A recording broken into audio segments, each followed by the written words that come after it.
Hey, my name's Adi, and I'm a software engineer at Amazon. And I've come to realize that a lot of computer science topics seem a lot harder than they actually are. And so, in this video, I'm going to try to explain what a CPU is in a way I wish it was explained to me.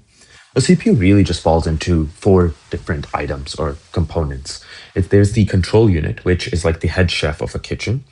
There's the ALUs, which are the line cooks that actually do the exact job. They might be adding, multiplying, comparing two values, whatever. And then you have the registers, which are like the cutting boards, the ingredients on the cutting board in front of the line cook. Then you have in under that registers of like data storage, you have L1, L2, and L3 cache. L1 cache is going to be like the drawer full of ingredients right next to the line cook in case they don't have it on the cutting board.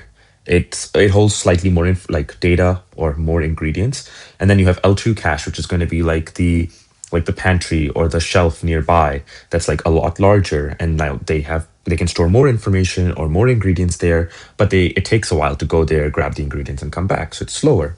And then you have one final cache, which is the L3 cache, which you can think of as like the freezer. It can store far more information, like sometimes up to like a lot, like basically in kilobytes, maybe megabytes.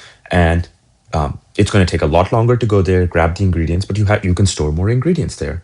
And so the goal is to have the ingredients or the data you need more like recently or in the future as close to you as possible. So either in the registers, which are the cutting board, or in the shelf next to you, which is L1 cache, or the like larger cupboard, which is L2 cache, or the freezer as at most. After that, you start going into RAM and then your storage like SSD hard drives.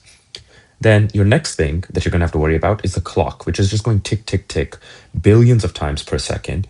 And essentially it's telling your control unit, like, look, you have to fetch this instruction, like what the user, the programmer told you to do. You have to decode it. You have to figure out what they're trying to tell you to like actually execute. Are they telling you to add, subtract, multiply? Then you have to actually do that. You have to tell your line cooks, your ALUs, arithmetic logic units, hey, I need you to add, I need you to subtract, I need you to multiply, whatever instruction. And then you need to repeat this process over and over again.